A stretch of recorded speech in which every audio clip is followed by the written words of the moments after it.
di posisi mid lane yang mungkin saat ini masih cukup fleksibel. Dari Fredrin dan juga dari Joy-nya bisa ditaruh di posisi XP ataupun di posisi mid, bahkan di posisi jungler sekalipun. Betul sekali, dan ini ada sedikit quote juga dari seorang Yawi yang katanya pengen banget nih ketemu sama Keyboy di M4 stage. Mungkin karena pilihan hero mereka juga yang gak terlalu jauh ya, makanya ingin belajar sekaligus mengalahkan dari tim Ikut Api. Kita tahu sendiri dari Onyx pastinya punya beberapa perlawanan yang akan mereka bawa kali ini menuju ke arah pick selanjutnya. Hero seperti apa? Apakah akan mengamankan untuk Kairi terlebih dahulu? Mengingat ini udah banyak banget nih hero-hero assassin yang bakal di-ban atau disimpan di area terakhir, dan Kufra ternyata yang bakal menjadi jawabannya. Melihat Kufra ya kali ini, Lim. Berarti posisi Grok ini akan ditaruh di posisi XP lane. Ya, dengan Grok XP lane Melissa. Melissa yang udah jarang banget muncul ya untuk di meta sekarang, dan Xavier juga untuk high ground defense dengan long range poking damage juga. Kali ini dengan lawannya adalah Lunox dan serta Valentina. Ini membuat nantinya poking damage dari Xavier sendiri dengan down in lane-nya bisa aja jadi maksimal. Dan ini membuka potensi mungkin aja dengan Kairi Assassin bisa banget nih untuk main front to back karena ada Xavier yang bisa menjadi target utamanya. Namun dengan Link, Hayabusa dan Fanny yang sudah di-ban, Assassinnya tipis banget sebenarnya. Kalau dipaksa Assassin, mungkin Lancelot ya menjadi salah satu hero yang bisa instan masuk ke belakang, tapi masih belum tentu juga karena Assassin di patch sekarang ada resiko yang bisa diambil juga ketika diambil Assassin. Iya, apalagi mereka harus bertemu dengan seorang Melissa ya. Mungkin ini go away-nya akan cukup merepotkan, tapi Granger yang akan dibawa kali ini oleh teman-teman dari Onyx melengkapi drafting mereka. Gimana sih Momo? Wah, ini cukup menarik karena kita akan melihat tentunya Kairi dengan Granger-nya. Yang kita tahu permainan dari Kairi ini lebih ke arah assassin hero. Tapi sekarang dengan ngebawa, mungkin aku bisa bilang late game insurance juga untuk tim Onyx. Tentunya mereka tidak perlu takut di area late game-nya. Apalagi kalau mereka bisa menciptakan suatu momen yang bisa dibilang nge-snowballing dari Kairi dan juga dari ceweknya. Menarik memang ya, tapi gameplay farming mungkin yang akan dilakukan sama Onyx untuk di awal-awalnya. Kalau dari statistik memang Onyx untuk setup turtle-nya agak sedikit kalah dari Echo, 30% berbanding 70%. Dan ini yang harus diperhatikan dengan Granger yang ada di bagian jungle. Otomatis setup ke arah turtle-nya nanti harus lebih baik lagi, harus lebih rapih lagi kalau memang Onyx mau nge-secure turtle bahkan dari yang pertama. Bahkan kalau misalnya mereka mau merelakan turtle-nya lepas ke tangan Echo, mereka harus dapetin trade yang lebih, mungkin bisa dibilang lebih menguntungkan untuk Onyx. Kita akan melihat seperti apa untuk upper bracket kita antara Onyx Esports melawan Echo Filipin. Siapakah yang akan mendapatkan game pertama? Dan kali ini posisi di mana Yawi udah langsung nge-babysit ke arah seorang satu buah, ya ini Melissanya yang harus benar-benar dapetin itemnya. Betul. Jadi cukup bisa dibilang terlihat ya prioritas dari seorang Yawi. Dan kali dengan satu buah pergerakan yang sudah dibawakan oleh Yawi bersama dengan Sanji kali ini Sans. Gak akan ada yang benar-benar coba untuk clear minion secepat mungkin. Bakal coba berfokus terlebih dahulu dan Keyboy. Kali ini hanya memberikan poke damage saja di area midnya, sementara cewek bakal lebih berfokus terlebih dahulu, dan ini adalah perdana Melissa muncul di M4 oleh Benny Cutie. Iya, Melissa di tangan seorang Benny Cutie ya, ini pasti akan memberikan impact yang cukup besar kalau kita melihat hero-hero yang sering dibawakan oleh Benny Cutie sendiri seperti Kari emang gak punya range yang terlalu besar, tapi dengan Melissa dia punya models yang bisa menjangkau sampai ke area backline-nya. Dan lihat, udah ada satu inisiasi dari seorang Keyboy kali ini, hanya memberikan gangguan terlebih dahulu pastinya ke arah seorang Yawi, karena untuk early game gak bakal ada damage yang terlalu maksimal bisa dikeluarkan oleh seorang Keyboy. Ya, sementara hanya memberikan poke damage saja, belum ada level 4 dari kedua gold laner-nya. Sementara Kairi bakal lebih berfokus untuk mendapatkan sedikit farmingan terlebih dahulu dari area atasnya. Benny Cutie yang sudah mulai mencoba, tapi Yawi mau kemana kali ini, terpaksa menggunakan flickernya, dan first blood by Infinix didapatkan oleh pemain-pemain dari Onyx Esports. Wow, satu inisiasi yang benar-benar bagus kali ini. 3 pemain dari Onyx mencoba untuk bersembunyi di area semak-semak, dan dengan adanya seorang Keyboy, inisiasi dilakukan bisa menjadi satu hal yang pasti, ditambah lagi damage dari seorang Kairi yang pastinya memang ia butuhkan nih di early game-nya, supaya nanti bisa menjadi sebuah snowball ketika masuk ke area mid game maupun ke arah late game-nya. Dan Turtle Camp by UBS Gold sudah mulai hadir kali ini, di mana beberapa kontes juga udah mulai terlihat. Sunford yang bakal coba untuk memberikan gangguan di area frontliner cuma. Ya, Boots kali ini juga udah langsung memberikan backup ke arah pemain-pemain dari Onyx Esports. Mereka sepertinya tidak mau mengalah, meskipun Sans mulai maju kayak dengan flickernya terkena stun. Dia bahkan ditarik di Van Jetman ke arah seorang Kaltisi, Captain Kartizi masih cukup tanky. Sanford mencoba untuk menjaga dengan satu buah barrier dari seorang Boots. Dan pergerakan dari Kartizi mencoba untuk mengusir pemain-pemain dari Onyx. Namun kali lihat tuh damage dari seorang Kairi memberikan poke ke arah pemain-pemain dari Filipina.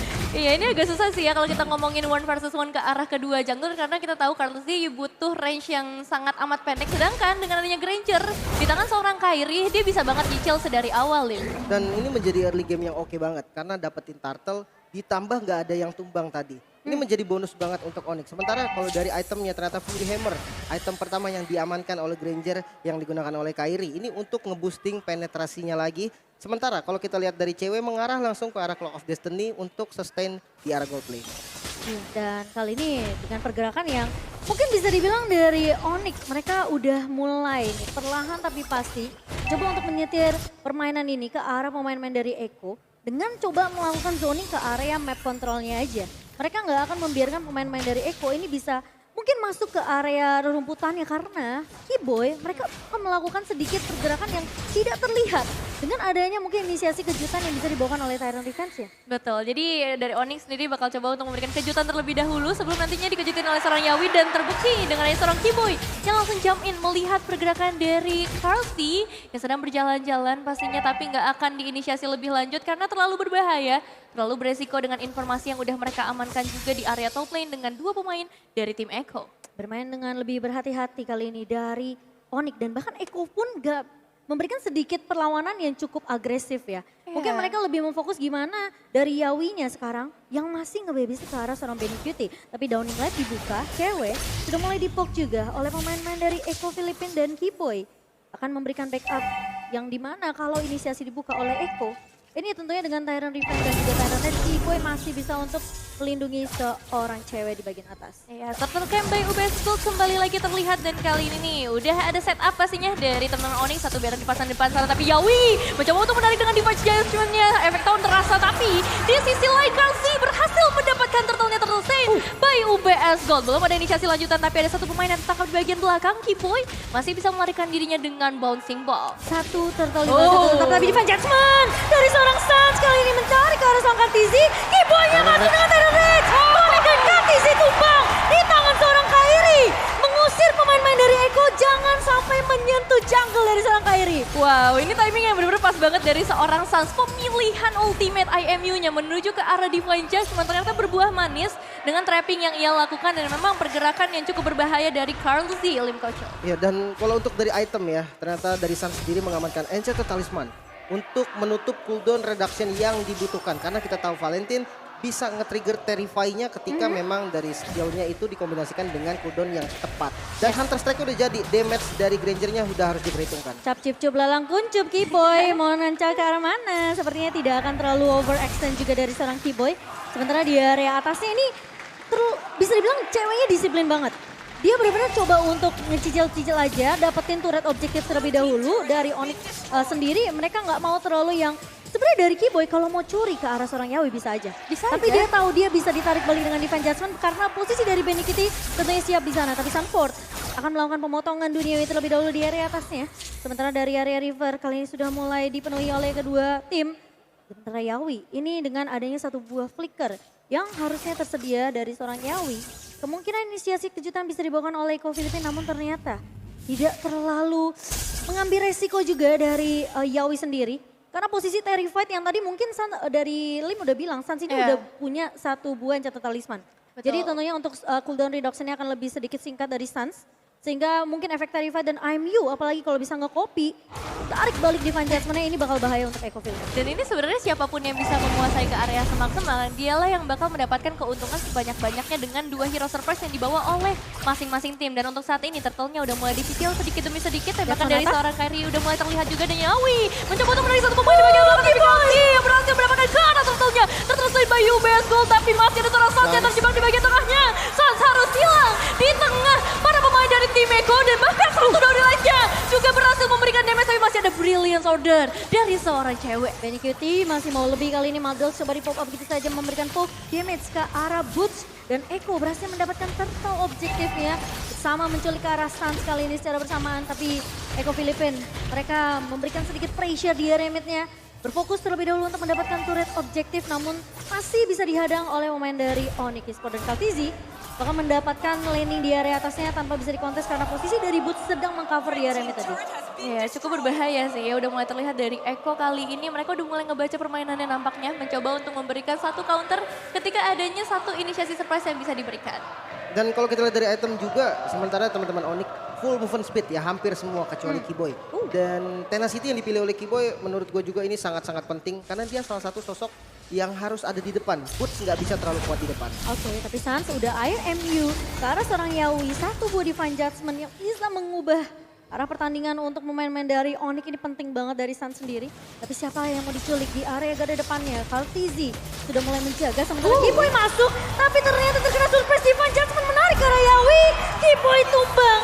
Memang salah satu inisiasi yang cukup beresiko karena posisinya dia masuk di tengah-tengah turret. Di tengah-tengah turret dengan 4 pemain dari Eko bisa dibilang resiko yang terlalu besar. Kali ini mau coba untuk diamankan oleh Onyx dan malahan menjadi kerugian sejauh ini untuk tim Onyx. Bahkan purple buff-nya juga di kontes dan untungnya masih bisa diamankan oleh Granger dari Kairi sendiri. Dan kalau kita lihat dari item nih, Heptasis menjadi item utama dari Grok sendiri untuk menutup burst damage yang dibutuhkan oleh Boots. Malefic Roar juga udah jadi buat Kairi, jadi damage dari Kairi udah harus diperhitungkan oleh teman-teman Eko sendiri. Ini menurut aku harus sabar sih, mungkin sampai menit ke-12, menit ke-15 dari Onyx mereka baru bisa dapetin damage yang mumpuni untuk memberikan efek balasan ke arah pemain-pemain dari Eko Filipin. Mereka bawa Lunox, mereka bawa Granger. Jadi dari physical damage, magical damage sebenarnya udah bakal dimiliki oleh Onyx nanti di area mid sampai late game ya. Tapi tentunya garda depannya ini harus kuat dari seorang Boots dan juga Kiboy. Apalagi posisi dari Tyrant Revenge yang menjadi kunci penting untuk Eko.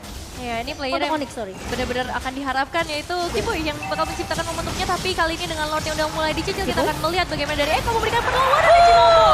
Kairi berhasil mendapatkan Lord Slane dan kali ini Sans mencoba untuk menarik arah seorang Sanfo, namun Sans tumbang terlebih dahulu. Sementara di Benikidi menjaga posisi dari backline-nya Kiboy. Masuk dengan satu buah permainan yang begitu baik dengan Tyrant namun Kairi tumbang. Tidak memiliki damage cukup dari Onyx dan cewek terjebak di area depannya. Terkena satu buah Mystic Field dan Kiboy harus mundur bersama dengan seorang Boots. Pemain-pemain dari Onyx memang berhasil untuk mendapatkan satu buah Lord. Namun kali ini dengan pertukaran 3 ini akan sedikit bahaya. Eko mereka bisa dapetin turret objektif di area mid dan bahkan di area bawahnya. Iya ini satu kerugian besar untuk tim Onyx pastinya dengan 3 pemain yang harus dihilangkan dalam sekejap. Memang Lordnya berhasil diamankan tapi kalau kita ngomongin dari networknya Eko kali ini udah mulai mengungguli sampai ke arah 2300. Dan juga dengan ngebawanya Xavier dari tim Eko ini Mystic Field-nya bakal benar-benar merepotkan dan membuat dari tim Onyx harusnya nggak bisa terlalu berburu-buru untuk melakukan team fight. Ya, dengan high ground defense-nya juga cukup kuat. Eko sendiri dia punya, ya betul, ada punya Xavier, dia punya Melissa juga yang bisa ngasih poking damage dengan Mother namun konsil. Konsil play udah mulai dibuka kali ini Boot. Masuk Mark Flicker dengan satu buah wild charge namun sepertinya agak sedikit terburu-buru. Sementara konsil akan dibalas dengan konsil dari seorang Yawi. Sudah mulai bersiap tentunya mencari inisiasi kejutan dari seorang Yawi. Dan sekarang aku bisa bilang mungkin Kiboy harus benar-benar gimana caranya bisa ngincer ke arah backline. Karena yang merepotkan dari Eko ini adalah posisi dari Benikidi dan Sanji yang tidak tersentuh sama sekali. Kalau memang Boots bisa mau coba untuk ke flicker dengan wild charge, itu harus dapetin timing yang pas banget. Benar-benar, dan kalau dari item pun harus berhati-hati pastinya untuk Sunford ya. Karena dengan damage Sunford dan minimnya defense magic yang dimiliki oleh teman-teman Onyx, mereka harus bisa jaga badan nih, mereka harus pintar-pintar cari posisi. Kiboy kali ini udah mulai tertangkap dengan adanya efek tahun ditambah lagi di Judgment-nya berhasil kok dengan serangan Kiboy. Dua pemain tertangkap di bagian belakang Onyx mencoba untuk memberikan pembalasan dendam mereka dengan Kylie yang menumbangkan Kartusi dengan cukup mudah. Tapi hati-hati, masih ada seorang Benikidi juga di bagian belakang yang mendapatkan double kill. Dua pemain bahkan 3 pemain dari tim Onyx harus kembali ke arah base. Tyrant Rage yang manis banget dari Kiboy. Bagus banget. Namun sayangnya lagi-lagi nggak ada yang bisa langsung mengincar ke arah Benikidi. Dan juga Sanji positioning yang baik di area depannya. Ini Sanfordnya ngacak-ngacak pakai rhythm, pakai electrifying beats. Jadi kayak udah susah banget sebenarnya untuk kepikiran untuk gimana caranya loncat ke arah backline. Karena depannya ini selalu diganggu sama Sanford dan bahkan Kartizi dengan satu buah Apaiser Ward-nya. Ya, dan kalau kita lihat juga memang inisiasi yang dimulai dari Eko duluan. Di counter initiate. Namun ketika teman-teman dari Eko datang semua, dan ini efek dari Melissa Benikidi. Dia free banget, Muddles-nya ada di posisi yang benar-benar tepat, damage-nya itu nyebar ke 5 player dari Onyx. Itu yang membuat dari Onyx bocor semua tadi. Itu pas Keyboy Taren Rage, posisi Benny Kitty Mas Sanji tuh juga masih jauh banget di belakang. Bener-bener aman banget. Sementara Onyx tuh udah lagi ngumpul di satu tempat situ. Di dalam bus itu mau nggak mau kayak jadi makanan pemain-pemain dari Benny Kitty yang di mana dia ngebuka Madas itu kena semua. Tapi kali ini dari Onyx akan coba ngebuka Conceal. Keyboy sudah mulai terlihat sepertinya namun tidak berhasil untuk mengenai ke arah pemain-pemain dari Echo. Tapi Onyx mereka sepertinya bakal coba untuk mau melakukan kontes ke area Lordnya. Sementara posisi dari Yawi, Konsil kali ini surprise langsung Divine Judgment ke arah seorang Keyboy masih bisa mundur. Tapi Taren Rage karena 2 pemain, lihat posisi di area belakangnya, coba dibalikan tapi Kartisi berhasil ditumbangkan. Tidak akan ada retribusi dari Echo tapi kali ini Downing Light dari seorang Sanji di area depannya. Sansnya ditumbang oleh seorang Sanford. Keyboy miss di Taren Revenge tapi tumbang di tangan seorang cewek. 2 pemain berhasil untuk ditumbang tapi Benny Kitty mencoba untuk mundur terlebih dahulu. Madels yang masih bisa dihalau oleh pemain-pemain dari Onyx Esports setidaknya itu bakal buying time lagi untuk Echo, nggak bisa langsung ngerusuh dan menambil lot yang kedua. Iya, apalagi kali ini dengan tumbangnya Karzi berarti nggak akan ada retribution untuk beberapa detik selanjutnya. Meskipun Sans memang harus tumbang setelah tadi dia sempat mengeluarkan Divine Judgment-nya dan berhasil menangkap 1 pemain yaitu seorang Kartusi. Tapi untuk saat ini Lordnya bakal coba untuk diamankan oleh seorang cewek juga. Cicilan damage demi damage akan diberikan. Tapi Yawi ini benar-benar ganggu banget. Sedari tadi di bagian tengah dia bisa menciptakan inisiasi-inisiasi berbahaya untuk Onyx. Ini pemain-pemain dari Echo mereka bisa banget sih memberikan garda depan yang tebel-tebel kayak Kartizi, Stanford yang ngincer ke area backline-nya. Dan posisi dari Onyx ini penting banget mana mereka mungkin nggak boleh terlalu fokus sama garda depannya. Mereka harus main front to back, ngincer ke arah backline, ke arah Sanji dan juga Benny Kitty. Tapi itu bukan hal-hal yang mudah. Sementara kali ini Sanford udah mulai maju ke area depan, Keyboy karena reverse-nya nggak connect. Kali ini Yawi terjebak di area dalamnya. Tapi ternyata Yawi yang tumbang kali ini dan Kartizi berhasil untuk mendapatkan lost lane by UBS. Sementara fight-nya masih berlanjut, Keyboy menang di area depannya. Damage terlalu besar dari pemain-pemain Echo Filipina dan mau gak mau. Lihat Mystic Field yang connect, 1 buah Blade of Order, Sanford mengejar dengan 1 buah Sanford tumbang di tangan Sans. Ada sedikit pertukaran namun Sanji pun berhasil ditukarkan dan double kill diamankan oleh seorang Sans dengan efek dari fight yang sangat amat baik dari seorang Sans. Dan Benny Kitty kali ini dia dapetin level 15, perbedaan 2 level. Dan sakit banget Sans, sepertinya bukan ide yang bagus kalau mau 1v1 situation dengan seorang Benny Kitty. Wah, ini pergerakan dari tim Echo yang benar-benar agresif banget ya. Dan kalau memang kita compare kedua gold lanernya yaitu dari Benny Kitty di level yang ke-15 dia udah bisa memberikan critical hit yang benar-benar besar banget. Ditambah lagi Melissa ini bukan seorang hero yang lock 1 player doang. Nah ini bakal jadi berbahaya ketika dari tim Onyx sedari tadi selalu memberikan team fight demi team fightnya. Ya dan sebenarnya untuk high ground defense masih ada Granger dari Kairi ya. Yang dia bisa ngasih damage dari jauh dan mungkin kalau Kairinya kena pick off duluan itu baru jadi bencana untuk Onyx. Oke, apakah ini akan menjadi bencana di mana Lordnya yang sudah mulai masuk ke area atas. Dan Kairi menahan terlebih dahulu di area depan ya. 1 buah high ground yang harus dipertahankan oleh Onyx kali ini. Lord yang kedua masih bisa ditumbangkan oleh pemain-pemain dari Onyx Esports, masih aman. Sementara dari Echo Filipina mereka pun tidak mau terlalu overcommit. Karena membuka war di posisi base turret itu bukanlah hal yang baik untuk Echo. Ya, nggak boleh terlalu terburu-buru tetap ya. Meskipun dengan keunggulan sampai ke arah 3.000 gold, Echo tetap harus menahan permainan mereka juga. Tetap menggunakan strategi yang sama bisa dibilang kalau kita ngomongin dari tim Echo. Mulai dari Downing Light, Mystic Field, dan juga power arah backline dari tim Echo. Dan kalau kita lihat dari segi item, bahkan Radiant Armor nih untuk Boots sendiri dipaksa untuk jadi item keduanya. Mengingat memang butuhnya Magical Defense dengan burst damage yang banyak banget dan Downing Light Presence yang selalu keluar. Selalu di spam terus menerus karena memang ada Enchanted Talisman juga yang bisa menopang cooldownnya. Serta damage yang dibutuhkan itu udah cukup dengan adanya Holy Crystal dan juga Lightning Transient untuk Xavier dari Echo. Sanjinya sih udah sakit banget sih. Ini dia punya Holy Crystal 35%, Magic Power dan bahkan dengan pasif combo dari Clock of Destiny dan juga Lightning Transient. Ini asalkan Sanjinya di posisi belakang yang aman-aman banget, dia bisa nge-spam dengan Mystic Field dan juga bahkan Downing Light-nya mengincar pemain-pemain dari Onyx yang bahkan kalau bisa dibilang team fight-nya jangka panjang, ini Onyx harus benar-benar jaga positioning dari seorang Kairi dan juga Cewek jangan sampai tumbang.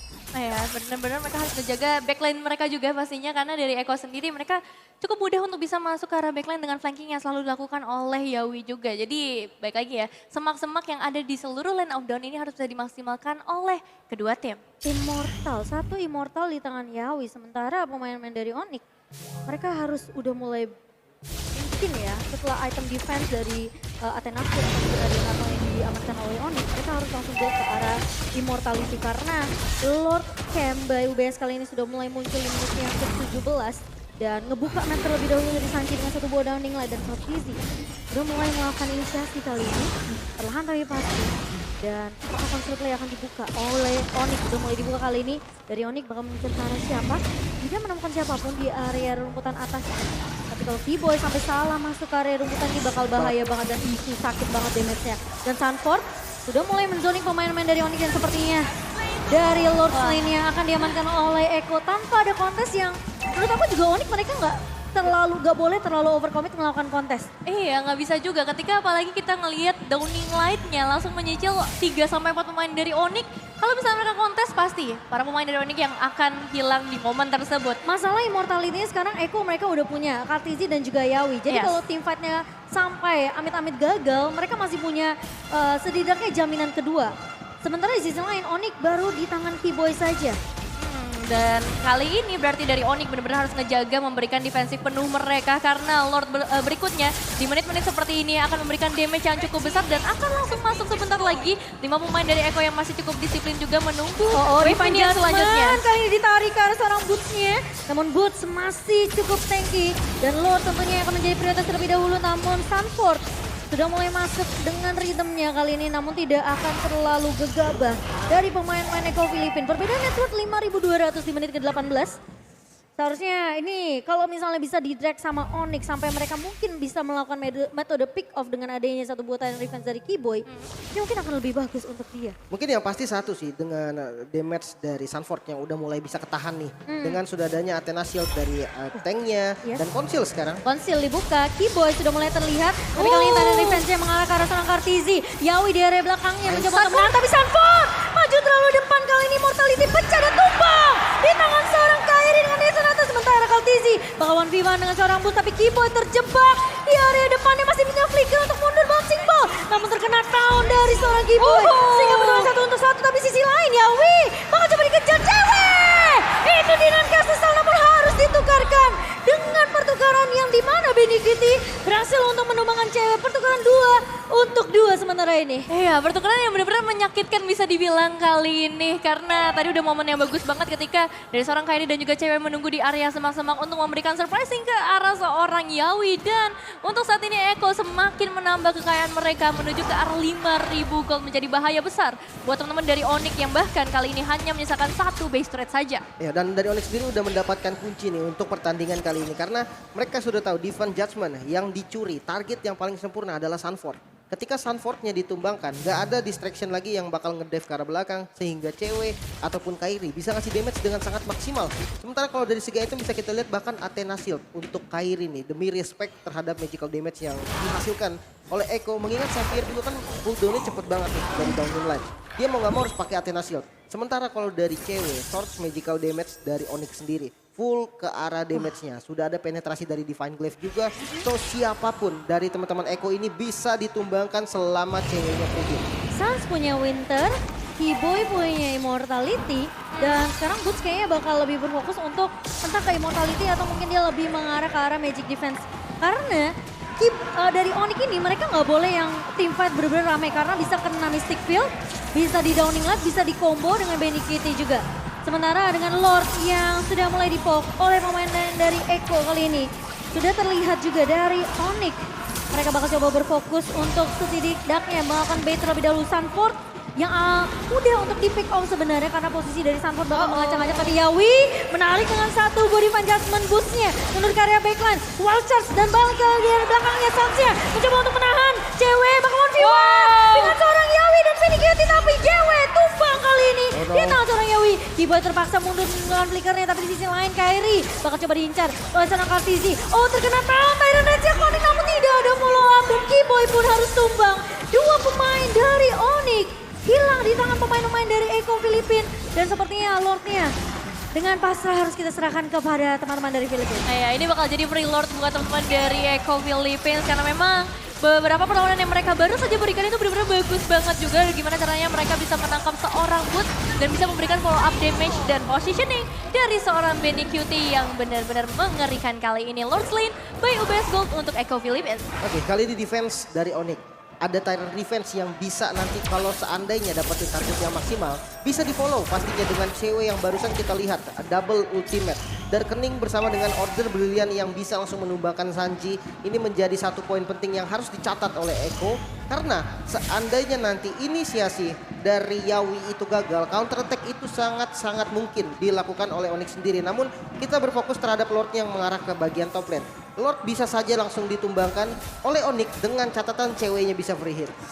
Tapi ini aku ngeliat sih posisi dari Kairi yang bukannya nggak mau nge-follow up ya. Tapi masalahnya dia yang tim fight-nya ini kepisah. Karena posisi dari Kartisi bakal berfokus terhadap Kairi. Sementara kali ini Yawi udah ngebuka konsel terlebih dahulu. Dan surprise calling dari defense judgment-nya connect ke arah seorang Kibo. Immortality pecah. Sementara di area depannya lihat Sunford-nya bakal coba ditarik dengan defense judgment. AMU dari seorang Sans dan Sunford tumbang. Sementara Kibo yang akan menjadi pertukaran dan kali ini Lord-nya mau tidak mau ditahan. Tapi Echo Philippines mereka berfokus terhadap base-nya dan lihat Kartisi di area depannya. Immortality pecah dari Kartisi namun cewek dan juga pemain-pemain dari Onyx tidak mampu untuk menahan damage dari Echo Philippines. Dan itu dia game yang pertama berhasil diamankan oleh Echo Philippines. Congratulations untuk Echo Philippines, permainan yang memang benar-benar mereka siapkan dengan baik ya dari segi planning.